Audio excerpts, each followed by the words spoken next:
Asante sana Mheshimiwa Gavana wetu wa Nakuru, Mheshimiwa Moses Kuria, Waziri Usika, Principal Secretaries present, the leadership of National Youth Service, wazazi wote waliotembea katika sherehe hii ya muhimu, na graduates, distinguished guests. Kwanza mimi nataka nipongeze wasimamizi wa NYS, mwenyekiti, Director General na kamati yote na wale officers wote walioshiriki katika mafunzo ya hawa vijana wetu wa Kenya. And I am glad to be here as we celebrate the achievements of our youth in their preparation to serve their nation and mark another important milestone for the National Youth Service community who have made this event possible.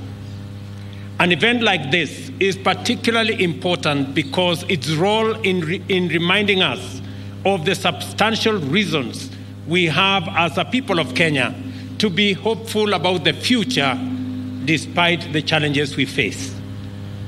Old and familiar threats of war, conflict, insecurity, underdevelopment, famine, disease, and crime have been joined and intensified by terrorism, transnational organized crime, pandemics, and climate change. Consequently, states around the world are combating these threats to a great extent, with an increasing number struggling at enormous cost on livelihoods and economic development.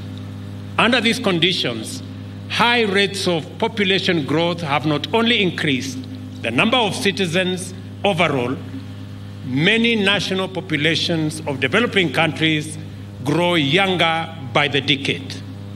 Our continent now has the world's youngest population with a median age of 19, and 25 countries with the youngest median age are in Africa.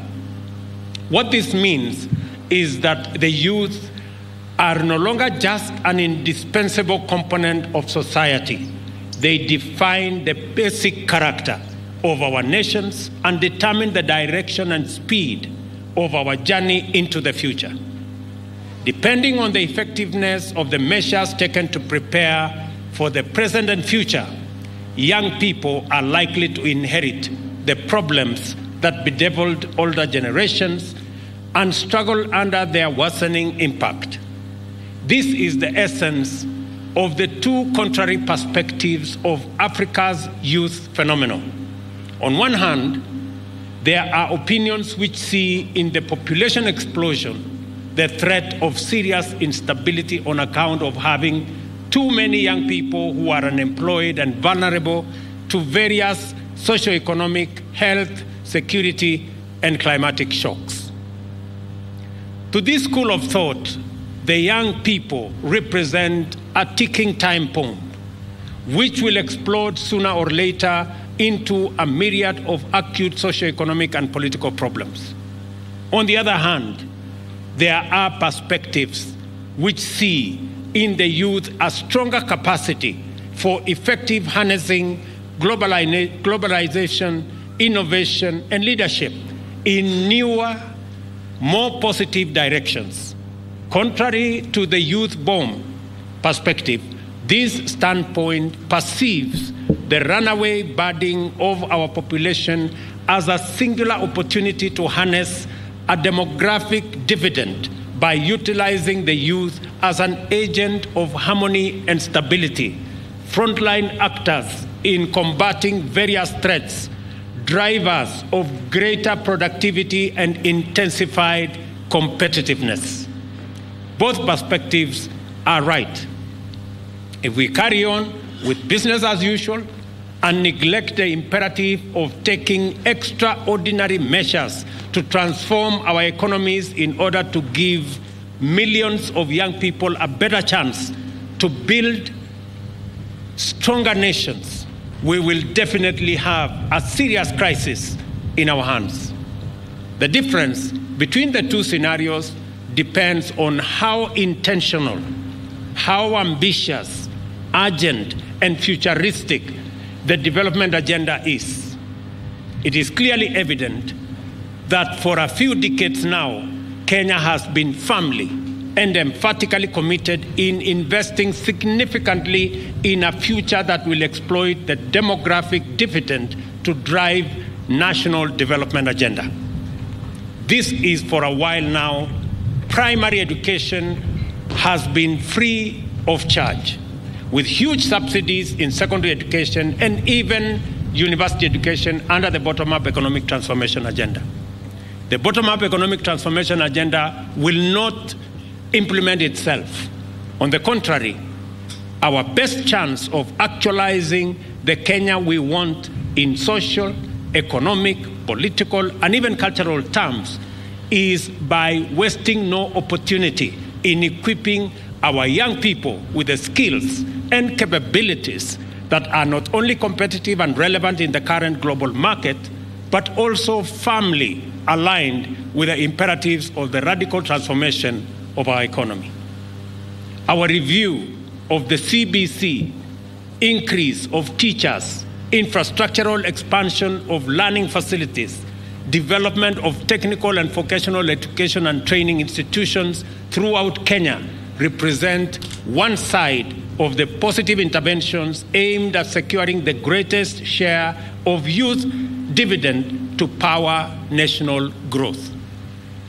The other component of these measures are strategic interventions set out in the bottom-up economic transformation agenda in order to significantly enhance the productivity of labor across 5 priority sectors, create millions of jobs for young people over the next 10 years, provide necessary infrastructure and support for them to engage in innovation and creation, as well as other forms of employment in the digital economy.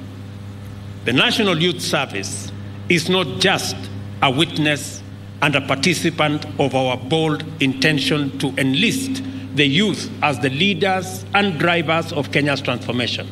It is an example of a dedicated program for empowering our youth for a lifetime of service across all sectors.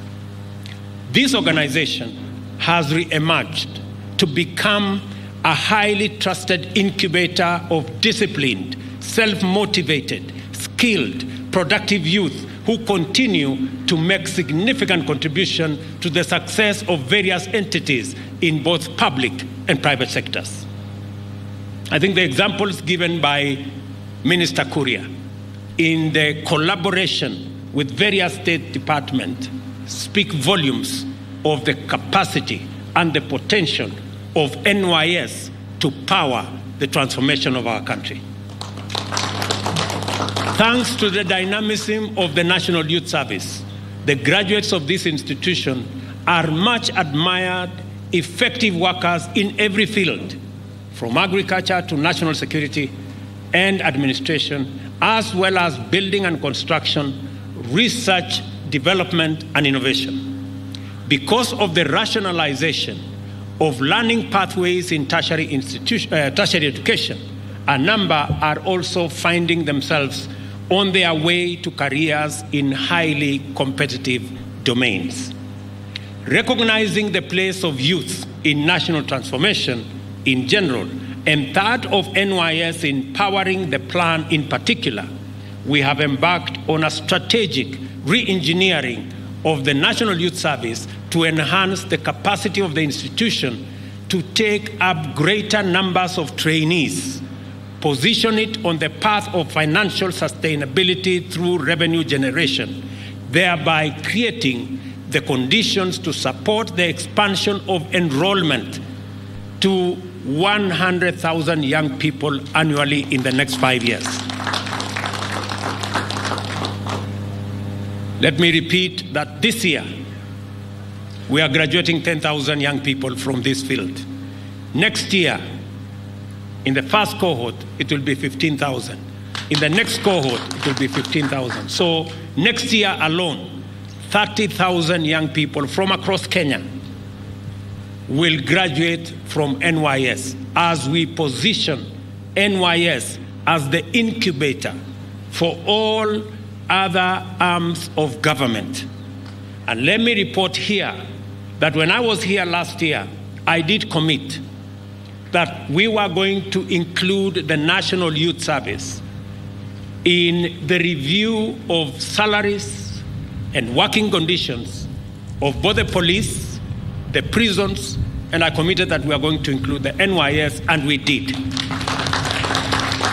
Let me confirm that as the report was presented to me and to government, National Youth Service, beginning the next financial year, for 3 years, their salaries will be increased by 40% going into the future.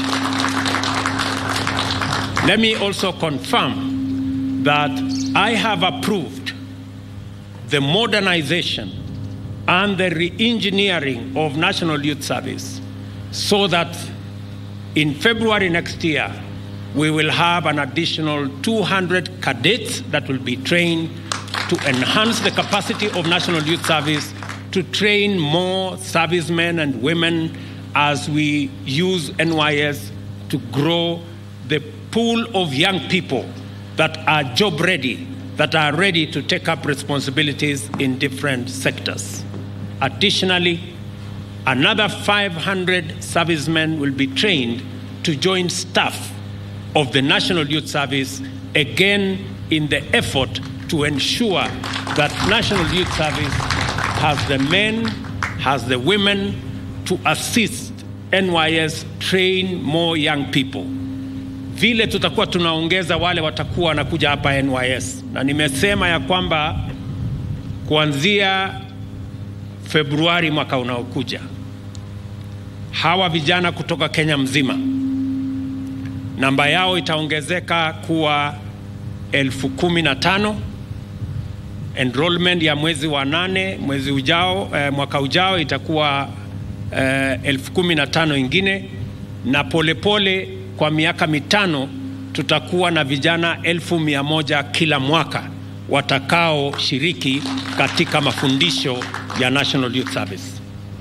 Vile vile nimesema ya kwamba ili kutumia NYS as an incubator, the National Security Council has decided that going forward, all security recruitment, 80% of all security recruitment will be from the National Youth Service. Wale vijana wote sasa tumeamua kama baraza la usalama katika taifa la Kenya kwamba wale wote watakaoajiriwa kwa jeshi la Kenya, kwa polisi wa Kenya, Kenya Forest Service, Kenya Wildlife Service, asilimia 80, 80% watakuwa hawa vijana ambao wamefuzu kutoka National Youth Service. Vile vile tumekubaliana ya kwamba National Youth Service katika ile harakati ya kupanga vijana watakaoenda kufanya kazi katika nchi ya nje, already we are concluding negotiations with Germany, we are concluding negotiations with Saudi Arabia, we are concluding negotiations with another 8 countries on export of labor. And the National Youth Service is going to be the central organization for pre-deployment training so that Kenyans understand what they need to do when they go out for work as labor that is exported from Kenya. Let me also confirm that as part of the modernization of National Youth Service, which we have agreed will be underway, NYS is going to participate in many fields in making sure that they support civil works, as has been said, in the housing program, and in many other programs, in dam desilting and many other programs, NYS is also going to participate meaningfully in growing food around Kenya because they have the capacity to do it and they have done it in a very exemplary way. We are going to enhance and modernize the equipment that NYS have. As part of that modernization program, the negotiations I had with Prime Minister Modi last week of the 250 million US dollars that we negotiated for agricultural mechanization, 50 million or 7.5 billion Kenya shillings is going to be made available for agricultural mechanization of the National Youth Service. I am therefore instructing the Minister, Moses Kuria, to liaise with Minister Professor Ndungu to facilitate the expedition and expeditious plan to make sure that NYS benefits from the facility that we negotiated last week with the government of India. The strategic plan covering 2023-2028 identifies the appropriate business model and governing framework to deliver the ambitious objectives of the engineering framework that was developed by the National Youth Service leadership in conjunction with a multidisciplinary team of experts led by the University of Nairobi. It is important that the National Youth Service doesn't just offer theoretical and practical training within its campuses, but it also tests its output in the marketplace in order to constantly improve its relevance and competitiveness while generating revenues to sustain its programs. I welcome the suggestion by the Governor of Nakuru to work with the National Youth Service in your TVETs and in your vocational training colleges. We will make this facility available for you, for your facilities, so that we can use this facility to support your TVET and your vocational institutes. Already, the National Youth Service re-engineering blueprint is bearing fruit. The service has already expanded the acreage under food cultivation to support the food and nutrition security component of our agenda, from 1,600 to 2,500 acres already under production. The National Mechanization Program under the Ministry of Agriculture and Livestock Development is an opportunity to enhance the activity in the Mavoloni and other river field units after the completion of the mega dams intended to supply a total of 1 billion liters of water for irrigation, among other uses. And I look forward to looking at that plan, and I look forward to being brief about the development of that plan so that we can support it and actualize what NYS has planned to achieve. Similarly, it is commendable that the infrastructural expansion of NYS itself is relying on its internal skills and capacities. The construction of the Yada field unit will, for instance, use over 80,000 interlocking building blocks in building 6 new classrooms by February 2024. As a result, the Advanced Building School will be able to relocate from this campus to Yatta, thereby creating space for additional recruits, as I said, for the next cycle of recruitment. I congratulate the National Youth Service for completing the development of infrastructure which had remained stalled for many years.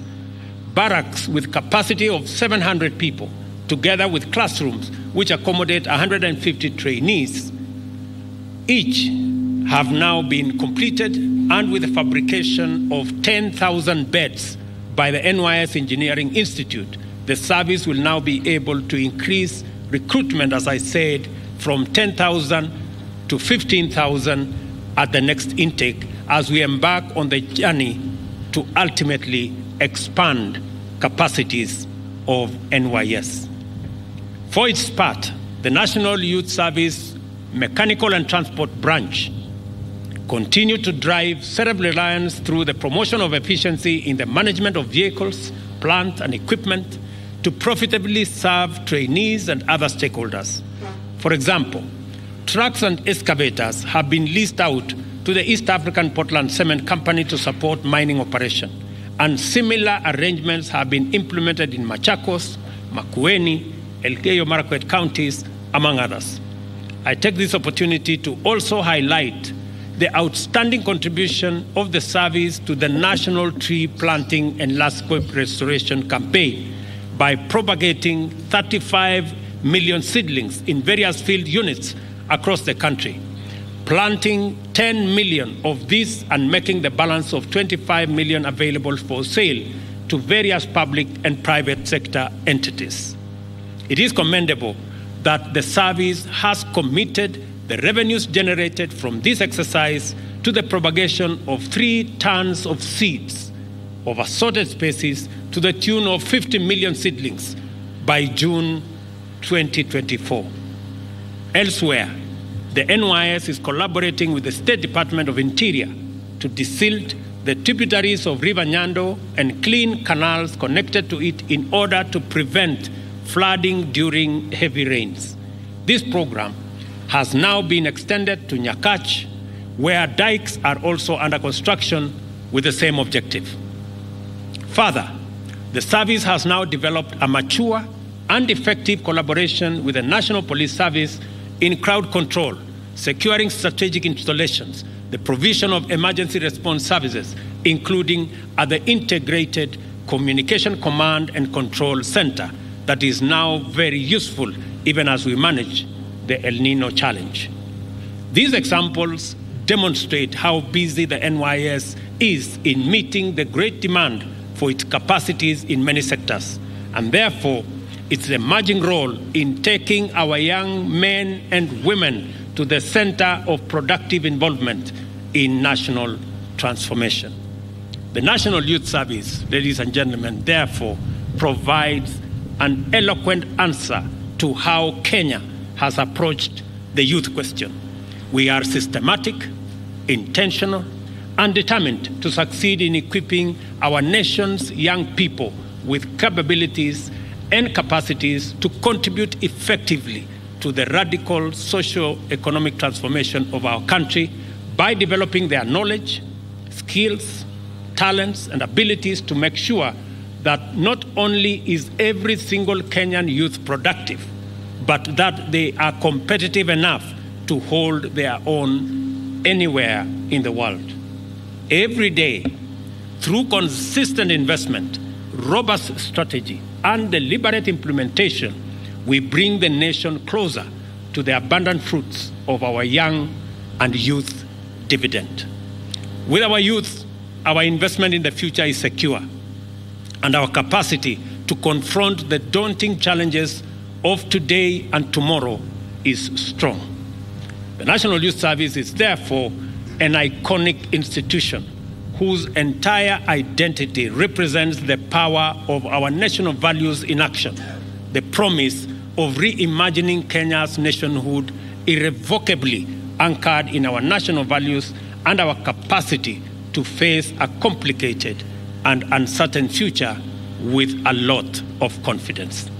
This graduation ceremony is therefore a milestone in NYS's journey to mobilize young Kenyan men and women to make their full contribution to the transformation of our economy, and a compelling demonstration of the Kenya's limitless promise when youth are equipped to lead the way into the future. I congratulate the National Youth Service community in its entirety for this achievement, and especially the tutors and parents who have engaged the trainees directly and continuously, motivating and supporting them to stay the course and do their best. I also commend and congratulate the graduates for completing their courses and taking a major step in getting ready to make Kenya a shining example of youth-driven transformation. I wish you great success, young people, and God's abundant blessings in the journey ahead as you proceed to forge a winning path for yourselves, your families, your communities, and our great nation, Kenya. Nawatakia baraka za Mungu katika safari yenu mkikamilisha hapa. Sasa mtaenda katika National Youth Service itself, na tunataka